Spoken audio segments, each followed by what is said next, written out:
आज की वीडियो में हम बात करेंगे ऑस्ट्रिया के वीज़ा में रिफ्यूज़ल किन किन कारणों से लगती है। सब्सक्राइब कीजिए हमारे इस चैनल को और टूरिस्ट वीज़ा में आने वाले अपडेट्स के बारे में अप टू डेट रहिए। तो जहां तक बात की जाए आज के टाइम में रिफ्यूज़ल्स की, रिफ्यूज़ल रेट बहुत ज़्यादा पीक पे हैं और जैसे कि मैंने बताया 4 बारी अप्लाई करके 5 बारी अप्लाई करके भी लोग बैठे हैं जिनको कि समझ में नहीं आ रहा कि उनका रिफ्यूज़ क्यों हुआ है। तो सबसे बड़ी इसमें दिक्कत होती है रिक्वायरमेंट्स की। एक एम्बेसी की जो रिक्वायरमेंट है ना, वो ना तो आपको किसी साइट से मिलेगी और ना ही इसमें इलेबोरेट आपको एम्बेसी करेगी। चाहे उन्हें खुद फोन लगा लेना, चाहे आप वीएफएस को फोन लगा लेना, वो भी आपकी हेल्प नहीं करेंगे। और तीसरी चीज आती है यहाँ पे कंसल्टेंट्स। बहुत सारे कंसल्टेंट्स हैं, बहुत कुछ जानते होते हैं, वो आपको इसलिए नहीं बताते क्योंकि उस काम को करने में हो सकता है 2 मंथ या 3 मंथ या फिर 6 मंथ का टाइम जाए। तो मेनली बात यही है कि जब भी हमने टूरिस्ट वीज़ा अप्लाई करना है, हम ध्यान से देख लें कि हमारी रिक्वायरमेंट पूरी हो रही है और किसी अच्छे कंसल्टेंट के थ्रू ही अप्लाई करना। मैं तो एक चीज बोलता हूं कि बड़े नाम के पीछे तो कभी मत जाना। देखो अभी कोई बड़ा नाम है तो उन्हें कोई फर्क नहीं पड़ता कि आपका वीजा आए चाहे आपका रिफ्यूज हो। बट हाँ, जैसे हमारे जैसी कंपनीज हैं जो कि अप्लाई करने का भी खर्चा बहुत कम लेते हैं और इसके बाद भी आपको पूरी पूरी सपोर्ट करते हैं हर एक फील्ड में, हर एक चीज में आपकी डॉक्यूमेंटेशन बहुत अच्छे से बनाते हैं। क्योंकि जितने नॉमिनल कोस्टिंग हम लेके चल रहे हैं ना, अगर आपका वीजा आएगा तभी हमारा बेनिफिट है। अगर आपका वीजा आएगा, आप 10 रेफरेंस हमें दोगे तभी हमारा बेनिफिट है, अदरवाइज हमारा कोई बेनिफिट नहीं है। जो पर्सन आपसे ऑलरेडी 25,000 50,000 रुपए एडवांस में ले रहा है, उन्हें आपकी प्रोफाइल से कोई मतलब नहीं है। अच्छा, दूसरी तरह के कंसल्टेंट ये हैं कि जो हायर साइड पे 20-25,000 रुपए आपसे पहले भी लेते हैं और 10 लाख रुपए बाद में भी लेंगे।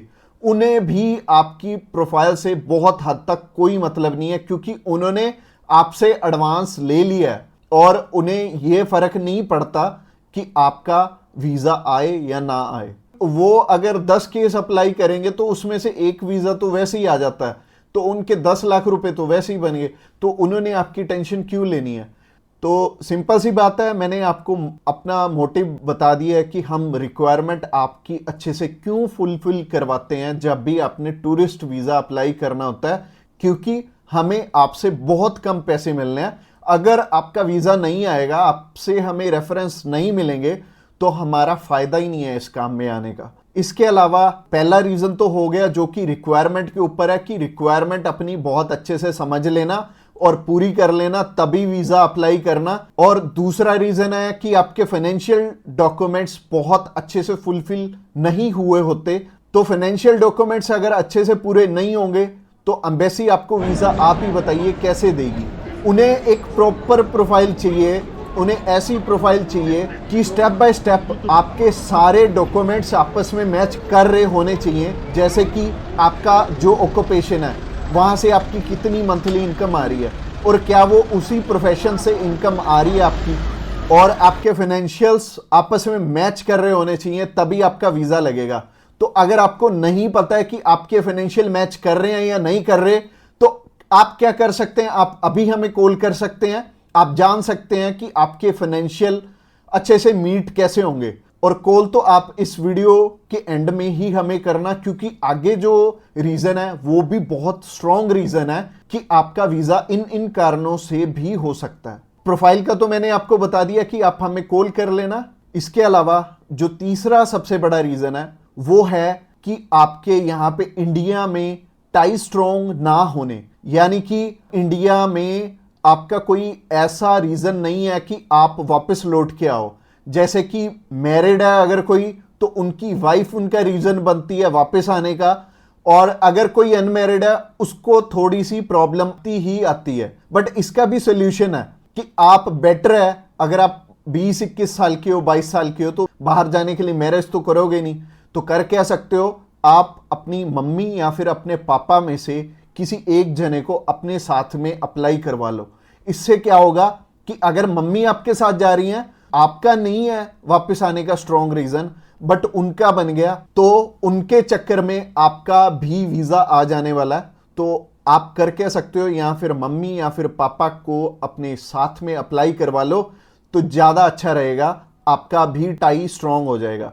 तो तीसरा रीजन हो गया। रीजन नंबर 4 की तरफ बढ़ते हैं। और जो चौथा रीजन है वो ये रीजन है कि आप यहां पे घूमने के लिए जा रहे हो, आपका पर्पस मैटर करता है। जब आप कवरिंग लेटर बना रहे हो तो कवरिंग लेटर ये तो आपके हाथ में नहीं है, ये तो आपके कंसल्टेंट के हाथ में है कि आपका पर्पस बहुत ज्यादा स्ट्रांग होना चाहिए, तभी आपको एक कंट्री वीजा देगी।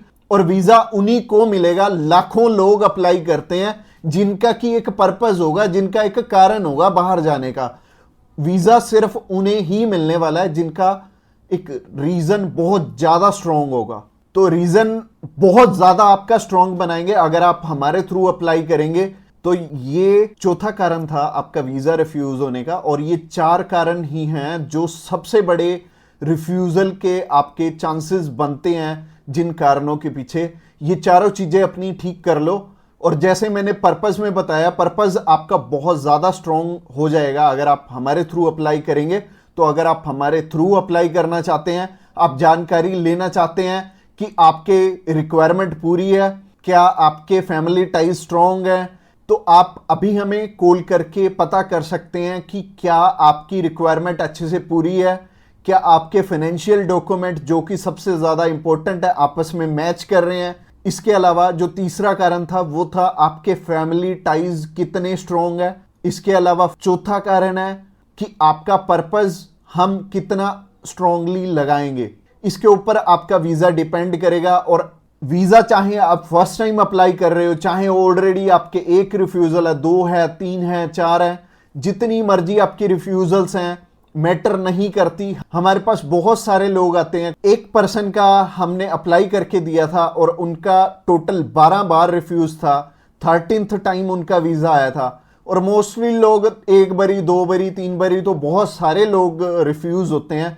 कई लोग तो 4-4, 5-5, 6-6 बार रिफ्यूज होते हैं। इवन उन्हें यह नहीं पता लगता कि हम करें तो करें क्या। वीजा तो हमें लेना है, और लेना भी बिल्कुल सही मायने में है, एक्स्ट्रा पैसे दे के नहीं लेना, एक बिल्कुल नॉमिनल चार्जेस में ही अप्लाई करवाना है किसी से।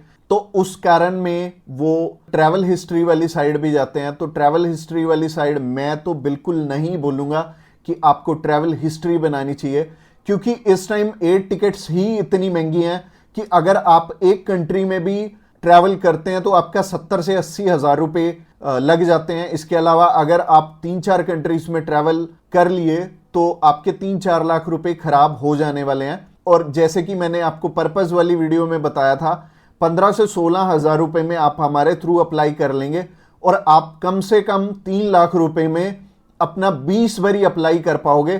तो ट्रैवल हिस्ट्री पे बिल्कुल भी पैसे मत लगाना। इसके अलावा अगर आप हमें अभी कॉल करना चाहते हो, कॉल कर सकते हो नीचे दिए गए नंबर पे। और इसके अलावा आप हमें व्हाट्सएप पे भी मैसेज कर सकते हो। व्हाट्सएप पे मैसेज करने के लिए डिस्क्रिप्शन बॉक्स में लिंक है, उस लिंक पे क्लिक करते ही आप हमें मैसेज सेंड कर पाएंगे और हम भी आपकी inquiry as soon as possible हम लेने वाले हैं। और हमारी टीम्स ऑफ एक्सपर्ट्स हमेशा रेडी है और वो सारे टीम मेंबर्स को पर्सनली मैंने ही ट्रेंड किया हुआ है और आपकी हर एक ज़रूरत को वो समझेंगे और फिर उसी अकॉर्डिंग आपको गाइड करेंगे। और आपको बिल्कुल भी टेंशन नहीं लेनी, जब भी आपने वीज़ा अप्लाई करना है आप हमारे थ्रू ईजिली कर सकते हैं। अगली वीडियो हमारी सी टाइप के वीज़ा के ऊपर रहने वाली है कि सी कैटेगरी में बहुत सारे हमारे पास ऑप्शन होते हैं अलग अलग, जिनके थ्रू की वीज़ा अप्लाई करने में हमारा पर्पस बहुत स्ट्रॉन्ग हो जाता है। तो सी टाइप में जैसे कि बिजनेस वीज़ा हो गया, स्पोर्ट्स वीज़ा हो गया, कल्चर वीज़ा हो गया, मेडिकल वीज़ा हो गया, तो ये सारे वीज़ा के बारे में हम बात करने वाले हैं जो कि हमारी नेक्स्ट वीडियो रहने वाली है। तो आपने क्या करना है, हमारी नेक्स्ट वीडियो को भी जरूर ध्यान से देखना। Thanks a lot for watching this video till the end और मिलते हैं किसी बढ़िया सी वीडियो में नेक्स्ट टाइम।